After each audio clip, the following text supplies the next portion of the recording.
Gimana? Judul sama thumbnailnya udah clickbait banget belum? Selamat datang kembali kawan-kawan di channel YouTube saya ini. Terima kasih karena lagi-lagi kalian sudah mau memaksakan waktu kalian untuk menonton video saya yang kali ini. Apabila kalian tertarik dan merasa ada manfaat dengan channel saya ini, jangan lupa biar kayak YouTuber profesional yang sudah kaya raya. Jangan lupa share, like, dan subscribe biar saya bisa menghidupi diri saya sendiri dan menghidupi teman-teman saya yang mungkin membutuhkan bantuan.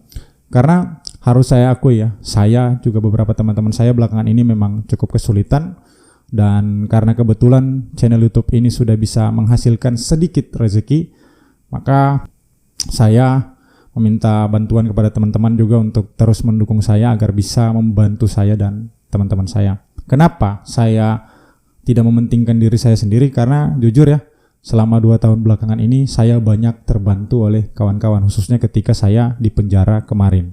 Jadi saya bukan dipaksa untuk membalas budi, tapi dorongan dari diri saya sendiri untuk kayak tidak enak dan tidak apa ya, bisa dibilang kayak pokoknya nggak ngeh banget gitu di hati ketika ngelihat teman-teman ada yang kesulitan, terus saya tidak bisa berbuat apa-apa. Makanya semoga dengan dukungan kalian saya bisa menghidupi diri saya dan juga saling membantu atau membalas budi ke teman-teman saya. Video kali ini saya akan memberikan sedikit pengantar buat teman-teman mahasiswa baru. Selamat datang ya buat kalian mahasiswa baru. Video ini saya buat khusus untuk kalian. Jadi ini video pengantar untuk mahasiswa baru yang sebentar lagi akan memasuki dunia kampus. Kenapa namanya pengantar bukan tips-tips menjadi mahasiswa baru atau bagaimana jadi mahasiswa? Ya karena itu sudah banyak banget di channel-channel YouTube yang lain. Silakan kalian cari aja, masukkan kata kunci untuk mahasiswa baru. Pasti bakal banyak muncul tips-tips menjadi mahasiswa baru dan bagaimana tipe-tipe senior dan ya nasihat-nasihat ala motivator-motivator seperti Mario Teguh dan ya pokoknya mereka-mereka lah yang sok-sok jadi motivator. Di video ini pokoknya nggak ada motivasi sama sekali. Saya hanya akan membicarakan pengantar berdasarkan fakta-fakta yang saya temui di kampus selama kurang lebih 8 tahun menjadi mahasiswa, dengan 3 diantaranya saya menjadi mahasiswa baru, yaitu di Fakultas Bahasa dan Seni jurusan Bahasa Inggris tahun 2012, terus Matematika 2013, dan Ilmu Hukum 2017. Jadi ya saya sudah artinya ada cukup banyak pengalaman, atau ya lebih dari cukup lah ya. Lumayan lebih dari cukup, 3 pengalaman di 3 jurusan yang berbeda tentang ospek atau pengenalan kehidupan kampus bagi mahasiswa baru. Nah, ada beberapa pengalaman unik yang saya temukan di kampus itu. Nah, di sini hanya ada beberapa saja yang ingin saya bagikan, karena untuk membagikan tentang ospek itu atau tentang pengantar bagi mahasiswa baru, yaitu tidak perlu menunggu kalian harus sukses jadi mahasiswa dulu. Orang pasti selalu punya pengalaman dan orang akan bisa mengambil pelajaran dari pengalaman-pengalaman itu yang mereka temui di kampus sewaktu menjadi mahasiswa baru, dan ini adalah pengalaman saya. Nah, seperti yang saya katakan di awal, ini merupakan pengantar berdasarkan fakta-fakta yang saya temukan sendiri, dan mungkin kalau ada teman-teman yang punya temuan-temuan yang lain tentang kampus yang intinya anti mainstream lah, bukan bagaimana menghadapi senior dan lain-lain, bagaimana penyiksaan di ospek, karena itu bukan maksud dari video ini. Video ini hanya akan menyajikan fakta-fakta yang berbeda dari video-video kebanyakan. Langsung saja biar tidak banyak memakan waktu, kita masuk ke pengantar dari saya untuk mahasiswa baru. Yang pertama, untuk mahasiswa baru saya ucapkan selamat, Anda orang beruntung. Kenapa saya mengatakan Anda adalah orang yang beruntung? Karena di luar sana banyak sekali orang yang ingin kuliah tapi mereka terkendala. Paling banyak yang saya temui kendalanya adalah soal biaya. Karena kita ketahui ya, biaya kuliah dari tahun ke tahun itu terus meningkat. bukan menurun. Penerima beasiswa pun hanya segelintir saja. Bahkan ada kalanya beasiswanya itu tidak tepat waktu. Jadi bagi kalian yang tahun ini meskipun di tengah situasi pandemi ini ya, tidak kuliah seperti biasanya dan tidak bisa merasakan euforia jadi mahasiswa baru seperti biasanya, tapi kalian adalah orang yang beruntung. Kalian masih bisa kuliah, kalian masih bisa merasakan bagaimana jadi seorang mahasiswa. Lain halnya dengan mereka-mereka yang terpaksa harus memendam keinginan mereka untuk kuliah hanya karena tidak mampu membayar biaya kuliah. Jadi pesan saya bagi kalian-kalian yang di luar sana yang beruntung, mahasiswa baru yang beruntung bisa kuliah di tahun ini, manfaatkan keberuntungan kalian ini untuk merubah situasi yang sekarang ini. Agar kampus itu atau perguruan tinggi itu bisa menjadi tempat yang bisa diakses oleh semua orang Indonesia. Tidak hanya mereka-mereka yang kaya saja. Orang miskin bisa sekolah, anak petani bisa sekolah, anak buruh bisa sekolah, anak tukang becak bisa sekolah. Jangan hanya termakan dengan itu karena dia tidak mau cari peluang saja. Tidak. Memang banyak iklan-iklan yang mengatakan bahwa ada anak tukang beca yang sukses jadi mahasiswa karena mendapatkan beasiswa. Terus ada tukang beca yang anaknya bisa sampai S2 di luar negeri. Tapi itu hanya segelintir orang, boy. Banyak orang di luar sana yang pengen kuliah, anak tukang beca, itu mereka tidak mampu. Yang diangkat ini hanya segelintir orang. Dan itu bisa, ya alhamdulillah itu suatu keberuntungan yang harus disyukuri juga. Tapi masih banyak di luar sana. Jangan hanya karena satu orang, terus kalian menyalahkan orang-orang, misalnya anak buruh, anak tukang beca, anak petani yang tidak bisa kuliah, bahwa mereka tidak mau berusaha. Mereka itu sengaja dimiskinkan. Kalau seandainya negara mau memfasilitasi ya, kalau menurutku, ya kan negara punya tugas mencerdaskan dan kehidupan bangsa, mencerdaskan kehidupan bangsa sebagaimana amanat undang-undang dasar pembukaannya. Tapi yang kita lihat sekarang apa? Banyak orang yang terpaksa tidak bisa kuliah hanya karena biaya. Yang kedua, bayar mahal bukan berarti jaminan kualitas. Banyak orang yang menormalisasi kampus yang biayanya makin mahal, katanya biar kita mendapatkan fasilitas yang lebih dan mendapatkan pembelajaran yang lebih maju gitu. Dan bahkan ada gitu alibi-alibi dari orang-orang di luar sana, orang-orang yang cukup punya kemampuan, bahwa ada uang, ada fasilitas, ada uang, ada kualitas. Bukan itu masalah pokoknya. Mahalnya biaya kuliah, mahalnya biaya pendidikan, itu bukan karena kualitasnya lebih meningkat lagi, bukan. Tapi ada komersialisasi pendidikan di sana. Itu akar masalahnya, bukan persoalan fasilitas. Karena sejak komersialisasi pendidikan ini dijalankan, nah itu biaya kuliah perlahan-lahan makin meningkat dan bahkan sampai sekarang udah makin sulit tergapai atau terakses bagi mereka-mereka yang kurang mampu. Nah, persoalan ini selebihnya lebih lengkapnya silakan teman-teman bisa saksikan melalui video ini di link ini atau yang di deskripsi, nanti aku sertakan di deskripsi. Nah, ini adalah video bagaimana liberalisasi atau komersialisasi pendidikan itu mulai dijalankan di Indonesia. Itu yang menjadi penyebab mahalnya biaya pendidikan.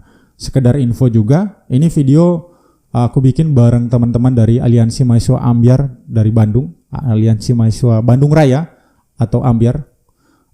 Itu kita bikin di saat maraknya dulu protes tentang uang kuliah tunggal. Banyak mahasiswa yang meminta keringanan karena situasi sekarang pandemi ini, banyak orang tua mahasiswa yang harus kehilangan pekerjaannya sehingga agak sulit untuk membayar biaya kuliah. Makanya buat kalian yang mau cari tahu lebih lanjut bahwa omong kosong soal ada uang ada kualitas itu, silakan tonton video ini. Yang ketiga, organisasi itu alat perjuangan, bukan alat untuk bikin kegiatan ala-ala event organizer atau ala-ala kegiatan 17-an setiap bulan Agustus. Kalau cuma mau bikin kegiatan-kegiatan seperti itu, mending gak usah masuk ke organisasi mahasiswa. Kerja aja di industri-industri kreatif atau mungkin event organizer atau jadi panitia 17-an di kampus. Itu tetap bisa dilakukan tanpa harus menjadi mahasiswa. Kita punya tanggung jawab lebih karena apa? Kita mempunyai waktu yang lebih banyak untuk belajar. Kita mempunyai waktu yang lebih dibandingkan dengan buruh, petani yang harus bekerja. dan kita punya akses yang mumpuni terhadap ilmu pengetahuan. Makanya kita punya tugas atau tanggung jawab moral yang penting. Bukan berarti kita merendahkan buruh tani, tidak. Tapi karena memang status kita yang memungkinkan kita untuk belajar lebih. Karena ya lingkungan kita sangat mendukung itu, beda dengan petani gitu. Walaupun mereka ada di antaranya yang rajin belajar, tapi yang lebih punya banyak waktu itu kita. Makanya tugas kita adalah menerjemahkan ilmu pengetahuan yang kita peroleh, teori-teori yang kita peroleh di dalam kampus itu ke dalam tindakan-tindakan atau dalam bentuk kritik gitu, yang kritis. Bukan malah kita pendam sendiri ilmu yang kita dapat. Makanya adanya organisasi di kampus itu ya sebagai wadah dari itu. Orang kenapa sih berorganisasi? Orang berorganisasi karena punya tujuan kan, punya tujuan yang bersama, makanya bikin organisasi.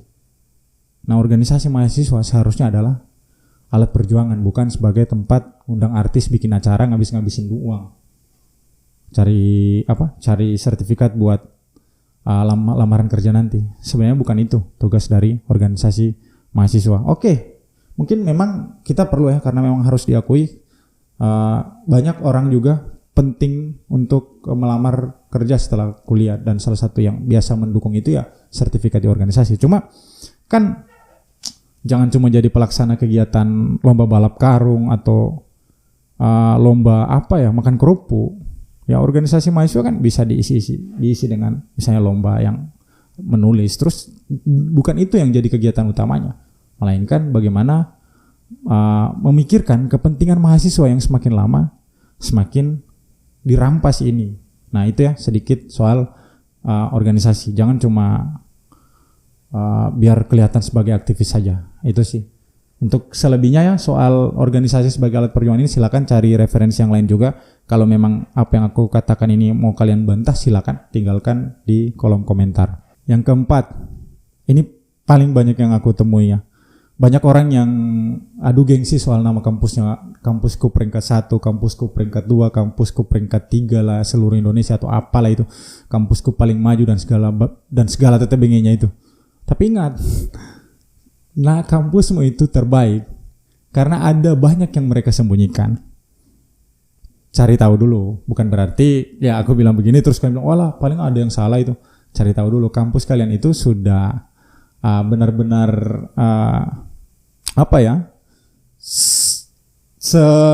semaju itu, seberprestasi itu atau bagaimana? Karena kemarin ada kampus peringkat 3 masuk 3 besar Indonesia, seluruh Indonesia. Ya tapi di balik nama baik yang mereka jaga itu, di balik prestasi yang mereka jaga itu, ternyata mereka menyembunyikan banyak celah gitu. Salah satunya tidak memenuhi, tidak menciptakan, tidak menjadi ruang yang aman atau yang memberikan keadilan bagi korban pelecehan seksual.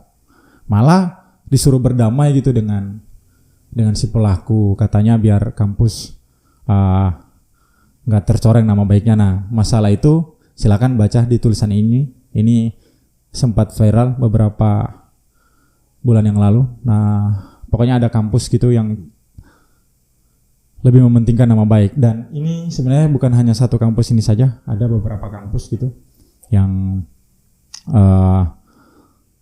di balik nama baiknya ternyata jadi tempat sembunyi beberapa oknum-oknum ya yang brengsek lah, bisa dibilang sebagai orang yang brengsek. Banyak oknum-oknum yang seperti itu. Makanya kalian cek dulu. Tapi aku yakin juga di luar sana banyak orang-orang yang memang benar-benar menjadikan kampus itu sebagai tempat untuk mengembangkan ilmu pengetahuan, tempat untuk mengkaji kebijakan-kebijakan negara. Banyak kok aku punya kenalan gitu, banyak dosen-dosen, pejabat-pejabat kampus yang maju, bahkan mereka berani menyatakan dukungannya terhadap gerakan mahasiswa yang tahun kemarin 2019 yang reformasi di korupsi. Mereka bikin pernyataan sikap akademisi seluruh Indonesia, dukungan mereka ke gerakan mahasiswa waktu memprotes soal RUU KPK yang reformasi revisi Undang-Undang KPK yang gerakan reformasi di korupsi kemarin. Cuma Di sini yang jadi poin pentingnya adalah periksa apakah kampusmu itu benar di balik nama baiknya yang terus dia jaga itu adakah orang-orang yang dikorbankan seperti korban-korban pelecehan seksual. Yang kelima, kalian adalah calon buruh di masa depan. Kenapa ini aku memasukkan ke pengantar untuk mahasiswa baru? Ya karena banyak orang yang menganggap mahasiswa itu satu entitas yang terpisah dari masyarakat, padahal mereka merupakan bagian dari masyarakat itu, sehingga mereka mahasiswa-mahasiswa ini harusnya juga terlibat dengan misalnya dengan buruh, terlibat dengan permasalahan-permasalahan rakyat. Karena yang aku bilang tadi, mereka cukup banyak pengetahuan. Kalian ini mahasiswa baru cukup banyak ilmu pengetahuan yang bisa menerjemahkan ilmu pengetahuan kalian itu untuk mengkritisi struktur sosial masyarakat kita ini, atau bahkan kebijakan-kebijakan pemerintah yang tidak berpihak kepada rakyat. Makanya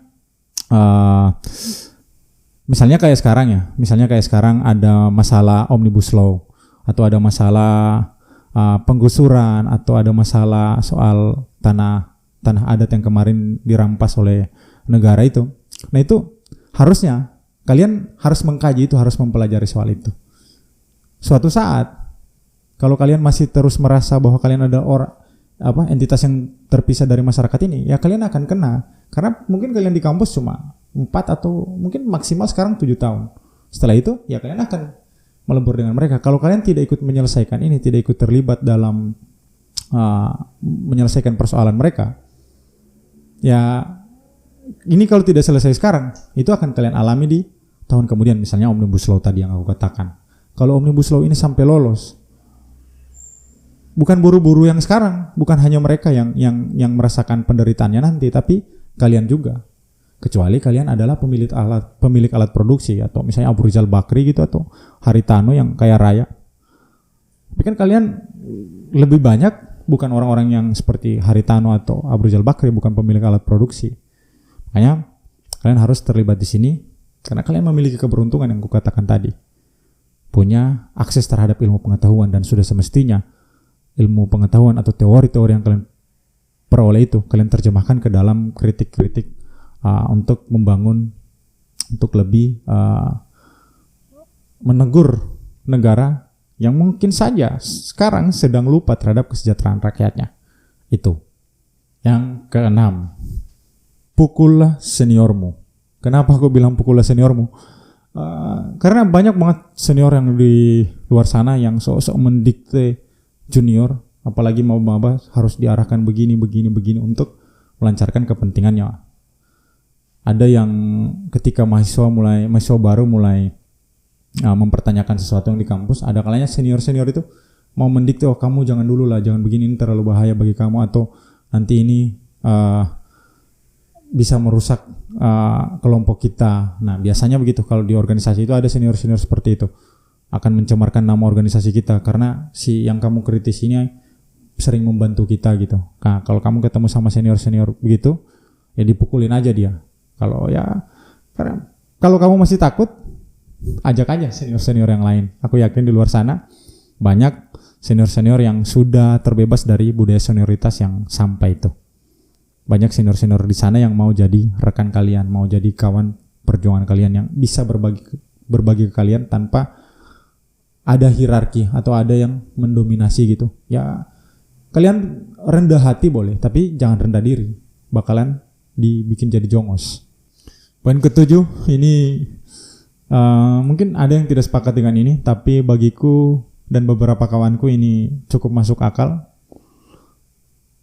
IPK bukan segalanya, orang dalam adalah kunci. Sepakat nggak?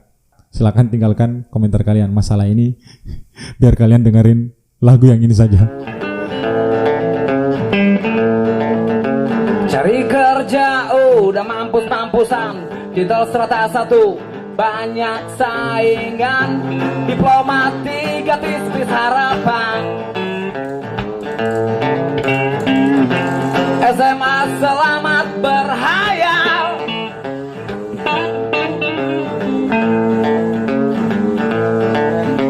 di Indonesia amnesia persetan kemampuan. Yang penting detail koneksi dan biaya pelicinan. Insya Allah dapat kerja tanpa hambatan. Walau nggak sesuai jurusan, walau nggak sesuai keinginan, yang penting nggak dicap pengangguran. 2,000 years later. Itu saja kiranya yang bisa aku bagi sebagai pengantar untuk teman-teman, kawan-kawan mahasiswa baru yang di luar sana. Pokoknya selamat datang, selamat menikmati statusmu sebagai mahasiswa baru. Memang dari SMA ke kuliah itu ada perasaan gimana gitu. Aku pernah merasakan hal serupa. Jadi itu merupakan sesuatu yang wajar. Pokoknya silakan nikmati. Apabila ada yang kalian tidak tahu dan mungkin bingung tentang kampus, jalan-jalan saja di kampus. Gak usah bingung kalian gak tahu jalan, gak usah bingung kalian mengurus berkas bagaimana. Lama-lama kalau kalian rajin bertanya gitu, rajin ya jalan-jalan di kampus, bakalan kalian tahu. Aku juga pernah mengalami hal seperti itu. Bahkan aku jauh banget dari Manado, kuliah di Solo. Aku gak tahu bahasa Jawa, bahkan aku pernah kesasar di tempat parkir. Tapi ya lama-lama ya biasa aja. Nah itu. Sekian dari aku. Apabila ada masukan, silakan boleh juga ditinggalin di kolom komentar. Jangan lupa dukung terus channel ini. Ini sudah ada kolom link donasi. Kalau kalian yang mungkin punya lumayan harta kekayaan dan ingin disumbangkan bagiku, ya seperti yang aku katakan di awal tadi, semoga apa yang kalian sumbangkan bisa kalau bahasa sumbang terlalu gimana ya, nanti kalian diprotes lagi aku sama organisasi-organisasi yang lain. Ya solidaritas lah.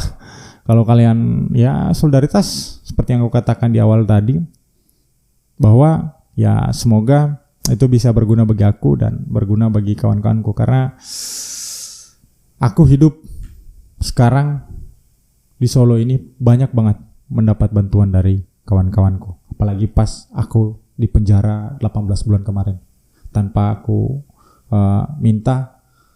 Ya mungkin karena memang mereka kasihan dan merasa punya tanggung jawab juga terhadap aku. Ya mereka banyak bantu. Makanya ketika belakangan ini aku melihat beberapa temanku mulai kesusahan, ya aku bukan merasa aku punya